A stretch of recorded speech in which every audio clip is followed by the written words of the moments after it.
This is UCL Uncovering Politics.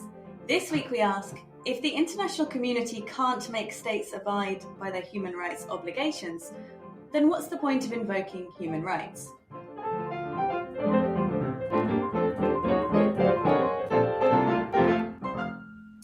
Hello, my name is Emily McTernan and welcome to UCL Uncovering Politics, the podcast of the School of Public Policy and Department of Political Science at University College London.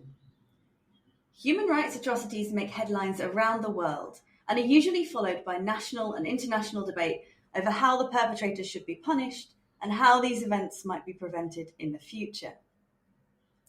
Governments of the countries where such human rights violations take place often come under intense criticism and are pressured into creating processes of inquiry or passing legislation. And yet often little seems to change on the ground, and victims of human rights violations are rarely, if ever, satisfied with the outcome. This begs the question, what is the point of these international calls for justice if justice is rarely forthcoming? A new book dealing with these questions and the contradictions in the international human rights order was released this year. Its author is Dr. Kate Cronin-Furman, Associate Professor in the UCL Department of Political Science. And I'm delighted that Kate joins me now. Welcome, Kate, to Uncovering Politics. Thanks so much for having me. It would be great if we could get started with a quick explanation of the human rights system or order that we're talking about today. So when a major human rights atrocity happens, what theoretically should take place next? How should victims seek justice, and what steps do international actors take to hold human rights abusers to account? Ooh, okay. So this is a little bit of a tall order, actually, to describe the international human rights system. And the reason for that is that it's quite decentralized. So in theory, what we might want to have happen goes something like this.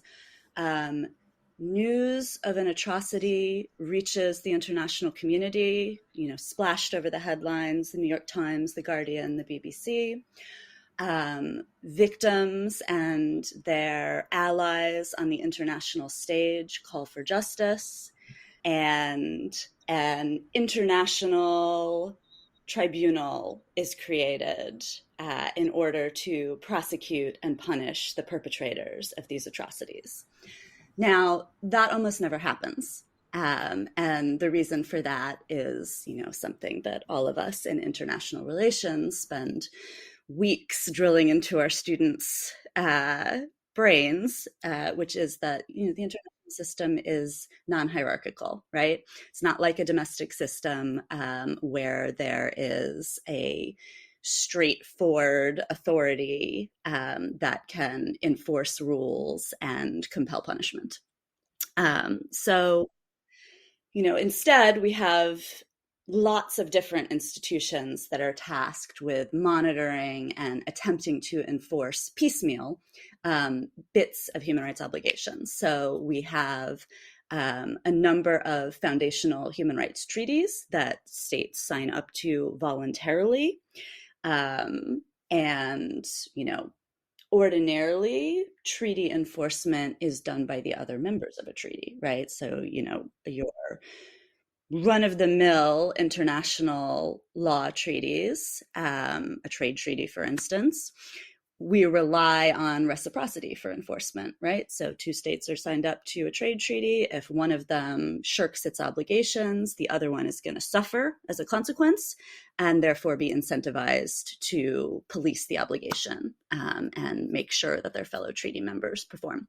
That's not the situation in human rights, right? So, we have these large multi-member treaties, for instance, the Convention Against Torture, hundreds of members. But if one state doesn't abide by its obligations, so let's say France is torturing journalists, the UK is not harmed by that, right? And it would make no sense for the UK to reciprocally break the obligation and torture its own journalists to punish France, right? That's nonsensical. So because we don't have that reciprocity incentive for the other members of a treaty to police compliance and enforce, we have all of these other institutions that have sprung up to do this work. So the treaties have their own monitoring bodies, through the United Nations. In the case of the Convention Against Torture, it's the Torture Committee, or the Committee for the Convention, sorry. And on top of that, because even, treaty monitoring bodies can't do all the work of keeping up with every state's human rights behavior every day, all the time, we have non-governmental organizations. We have a tremendous industry of human rights organizations, grassroots, regional, international, that do the work of monitoring human rights. So, some of the big ones whose names people might recognize are Amnesty International and Human Rights Watch, but all around the world, there are human rights NGOs doing the work of kind of monitoring states' human rights behavior. And when they don't abide by their obligations, calling that out, right? So the kind of classic strategy of the human rights movement is something called naming and shaming. So naming perpetrators who have broken their human rights obligations and attempting to shame them into compliance. These organizations try to affect the willingness of third-party states to intervene and to act in cases of egregious human rights violations. So basically, that is a very long-winded way of saying that there are many actors at many different levels involved in the work of monitoring human rights behavior and attempting, in some sense, to enforce human rights obligations.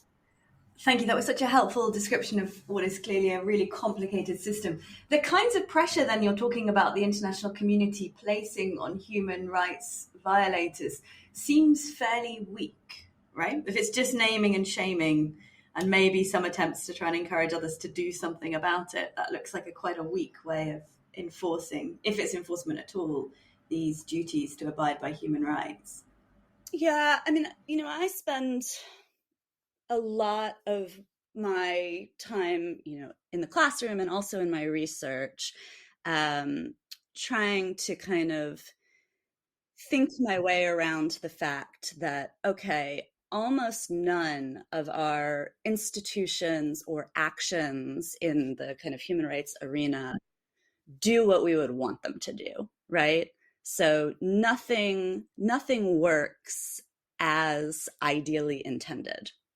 But the converse to that is that it doesn't do nothing, right? So I think often empirical political scientists, students, lay people reading the paper, sort of look at the UN, look at other, efforts to improve human rights, and, get really discouraged, or quite cynical about it, and say, these institutions can't do anything, right? So, because of power dynamics in the international system, this is useless and it's hopeless. That is not true, right? And obviously, in all contexts, it can be hard to hold two things in our minds at once, right? But I think this is a really good example of two things being true at once. One, none of this works the way we would want it to. None of it does what it is, designed to do. But on the other hand, it's not doing nothing. There are really important and interesting effects that, one, should be studied, and two, that we need to understand in order to do the work more effectively. Great. And we'll get to some of those things, I think, as we go on to talk about the details of the book. I wonder if before we could get there, I know that you have a background working in the international human rights area yourself, and the book outlines how some of your own experiences have shaped and informed your approach as a researcher. I wondered if you could tell us something in particular that you saw on the ground that motivated your work in the area. Yeah, absolutely. So this is a story I tell in the book, and it's kind of my, supervillain origin story or whatever. I started out as a human rights lawyer. And in my first job out of law school, I went to Cambodia, where the tribunal to prosecute Khmer Rouge regime leaders was being set up. And, part of the work that I was doing there was, studying the draft rules of procedure and evidence for that tribunal, and kind of assessing how well it matched up to, international standards for fair trials. So I spent a lot of time, going on what were basically info sessions that the tribunal staff were holding for people who had been affected by these atrocities. And one day I found myself in a hotel ballroom about 8 hours drive out of the capital, where members of the prosecutorial team were speaking to maybe 60 or 70 survivors of Khmer Rouge atrocities who had kind of come down from their villages in the mountains to meet these international lawyers and hear what they had to say. And up on the dais, the tribunal staff, gave their spiel about how prosecuting these decades-old crimes would combat impunity. It would instill respect for the rule of law in the Cambodian system, and improve human rights for people currently. And then they did a Q&A. And it was clear that there had been a near total failure of communication. So when people raised their hands to ask questions, almost all of the questions were something on the order of, okay, where were you in the 1970s? Did you know this was happening to us? We starved for 4 years. Why didn't the UN help us then? And, observing this, I was a really young lawyer. And this was, my first kind of real job out of law school. I found it very disheartening, right? Because this was the work that, if you were going into the field of transitional justice, you hope to be doing. And seeing this total disconnect between the lawyers doing the work and the people they were ostensibly helping was really kind of jarring. So I started to kind of ask around, what's the theory of change here? What evidence do we have that doing the work this way helps people? And at the time, this is about 15 years ago, there really wasn't a ton of research on the impact of prosecution of international crimes. That's changed today, but there wasn't much literature on this at the moment. So eventually, I decided I was going to go to grad school and learn how to do math, and figure out how to study these questions myself. So that's kind of what took me out of practice and to the academy, and how I came to be writing a PhD dissertation on accountability for mass atrocities, which kind of ultimately formed the kind of seed of this book, I would say.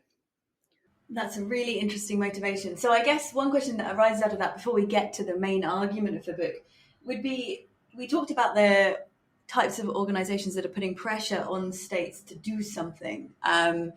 And you're now talking about this kind of quite historical approach that's being taken, right, where we go in very late in the day and kind of uncover previous crimes. So I wonder if we could talk a little bit about what's the goal, what are these states being pressured into doing? Before we get into what happens in reality, can you outline what sort of steps states say they'll take to appease national and international critics? So you've just talked about a kind of later in the day commission trying to uncover what has happened. What else is demanded by these actors that want to hold people to account for human rights atrocities?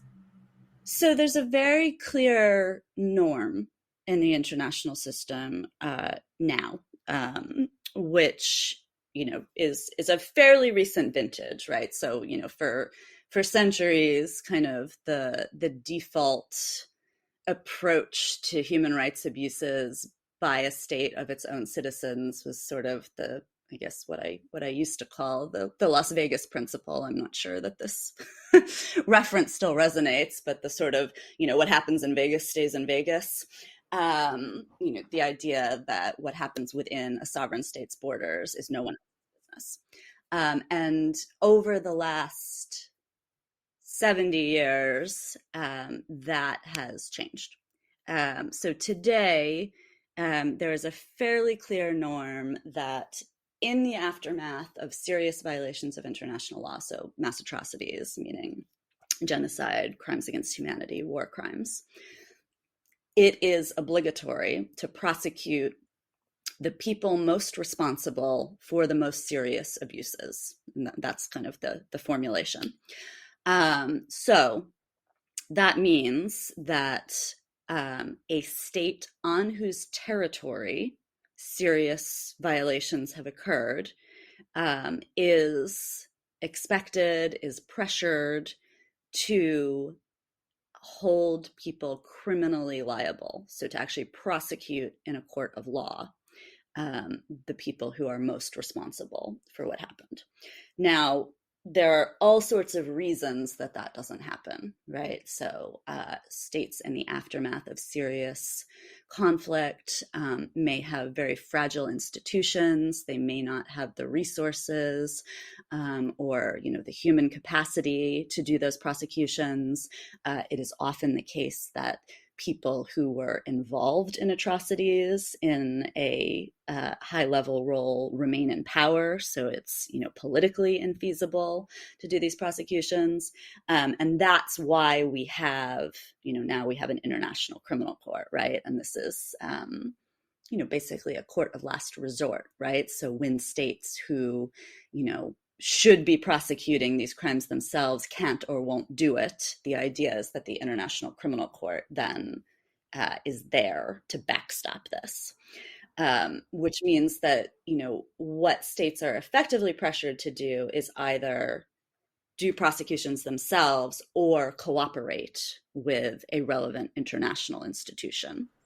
Great, that's very helpful. Thank you for talking us through that. I wonder if now we could talk about one of the central parts of the central idea perhaps of the book, this idea of the quasi-compliance of a state. What were you trying to capture with this idea and with what's going on when states look like they're complying but don't? Is that what we're getting at? Could you explain that thought?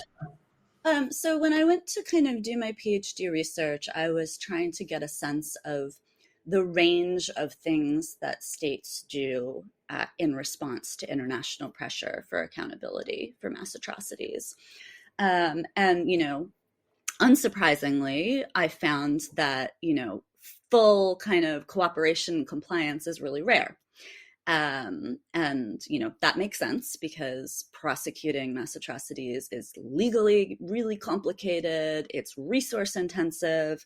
And, it is kind of a truism that the perpetrators of atrocities don't prosecute themselves. So anytime you have people in power who are implicated, you don't see these prosecutions. So, I was not surprised to see a lot of inaction in my data. What was a little more surprising was how often I saw states doing something really kind of confusing.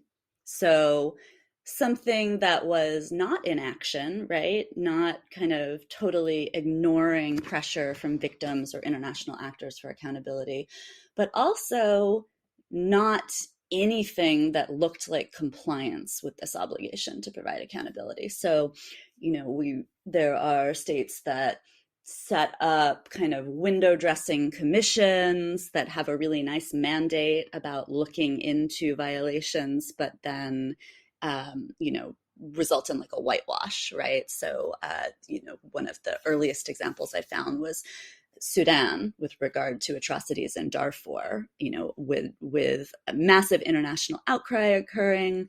The Sudanese government creates this commission to find out if there was genocide or crimes against humanity occurring in Darfur. And then the commissioners are subjected to tremendous pressure from the government to exonerate them.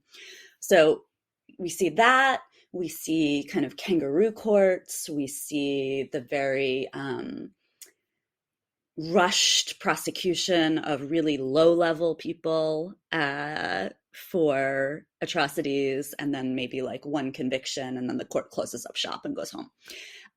So I was really curious about why there was so much of that behavior in my data. And kind of set out to explain what was happening there, why we would see this sort of in between response between doing nothing and actually satisfying the demands of victims and their allies and advocates on the international stage.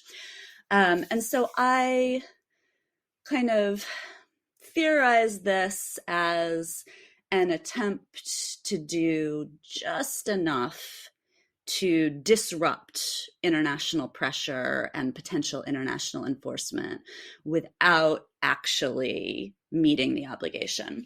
And I call this quasi-compliance because I have a background in legal practice, and in law, we use the term quasi to refer to something that will be treated as if it were the thing that it isn't, which is kind of a complicated formulation. But basically, in law, we have quasi-contracts, right, where a court will find that even though the legal requirements for a contract don't exist between two parties, there is reason to act as if it does.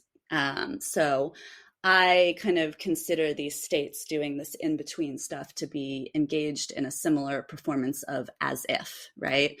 Behaving as if they were complying and attempting to get treated as if they were in compliance, even though the fundamental requirements of complying with the obligation aren't there.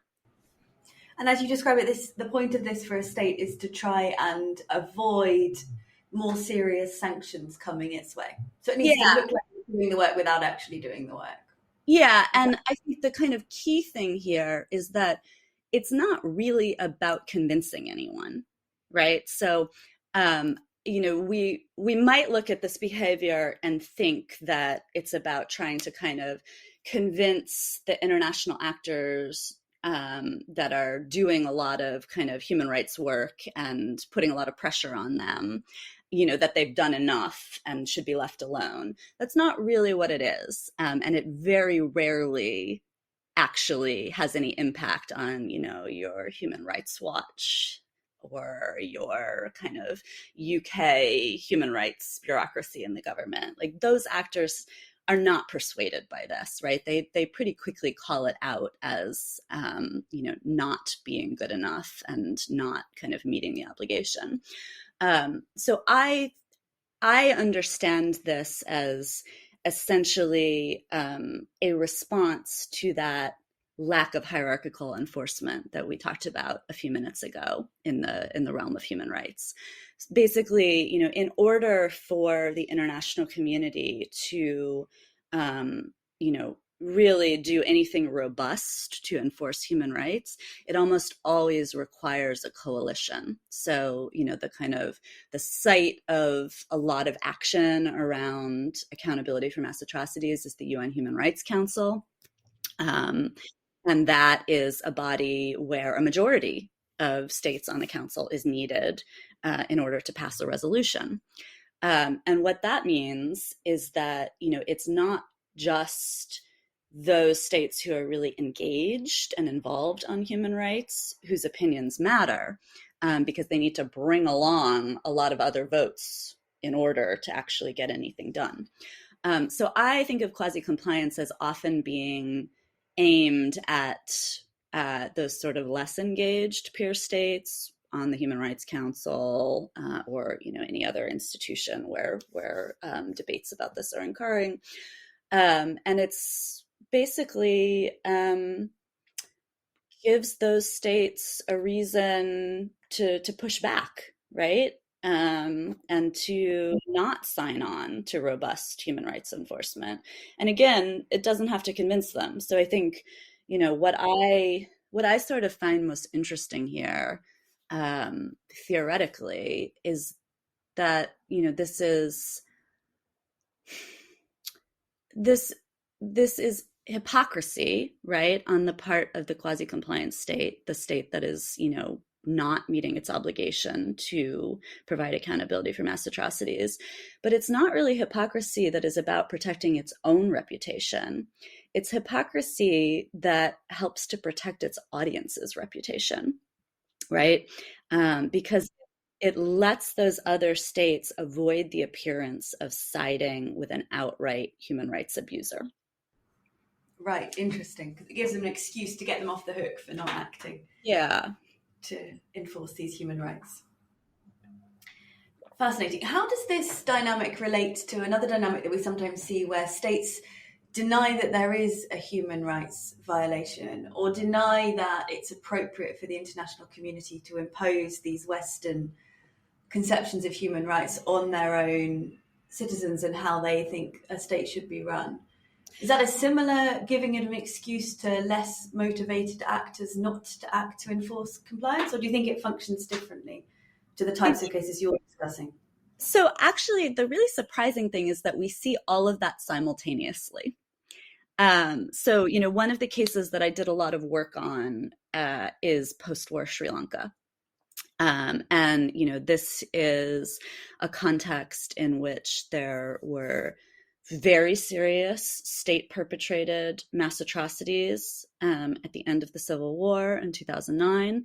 And that fact has been kind of a central feature of Sri Lanka's international relations over the past 13 years, where many members of the international community, both states and non-state actors, have, called out these atrocities, demanded accountability, and been very kind of engaged on, pushing Sri Lanka to improve its human rights record. And Sri Lanka is the case where we see the creation of several of these quasi-compliant institutions. But at the same time, we also saw flat denials that anything had happened, right? So for years after the end of the Civil War, the Sri Lankan government insisted that there had been no civilian casualties, that this was a humanitarian operation to rescue civilians, and that certainly none of them had been killed by government forces.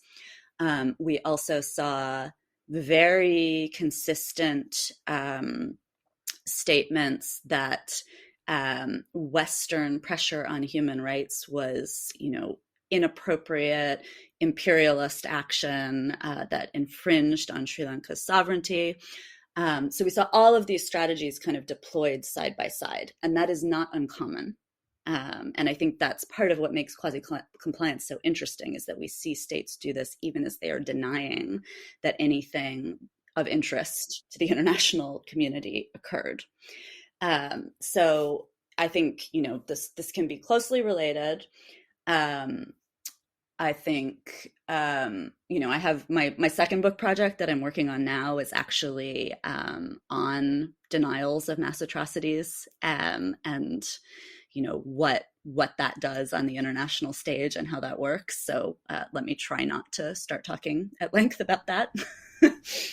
Fascinating. I'm looking forward to hearing all about the next project. I wonder if before we go, is there an optimistic note that your book can leave with our listeners? So I guess a listener might be thinking, if the outcome is so often a lack of tangible change in these forms of quasi-compliance or denial, why do international actors bother to put this kind of pressure on regimes that violate human rights? And perhaps what could a better system look like? Is there some way we can better enforce compliance and avoid these strategies of quasi-compliance by states? Yeah, I think that's a really important question. And, part of the reason I wrote this book was kind of in the hopes of illuminating windows of opportunity for, victims and their allies in the aftermath of mass atrocities. So I'm very conscious that this is in many ways a discouraging account, right? Because it says that when faced with a repressive state that doesn't want to improve its human rights record or doesn't want to provide accountability for mass atrocities, that, international human rights pressure will never achieve its aims, right? So that is potentially a really dispiriting message for victims of human rights abuses to hear. So I felt like it was really important in the book to kind of talk through and think seriously about, what that meant for advocacy strategy. And I think there are some kind of glimpses of light here, because the international system is complex. And, the point I kind of started with, that even though pressure and human rights institutions don't almost ever do what we want them to, they're not doing nothing, right? So they have impacts, and they have lots of unintended consequences. And I think that, what that means is that, we need to pay very close attention to where the actual potential levers for change are, and to think very strategically about, how we approach advocacy for human rights, and specifically advocacy around accountability for mass atrocities. So I think, one implication here is that even though, strong demands to perpetrator states to provide accountability are not going to push them to do it, they will have effects on third-party audiences, right? So, when I talked about what the impact of quasi-compliance is, it often really hinges on third-party states being able to say with a straight face, this state is not so bad, they're working on it, we don't need to pass a Human Rights Council resolution impaneling an international investigation, we don't need to censure them. So I think, part of the work here should be about making that an untenable position for those third-party states, right? So, strong calls from international advocates, from victims and their allies, for accountability, consistent statements about the egregiousness of the violations. Those things can counter the effectiveness of a quasi-compliant strategy.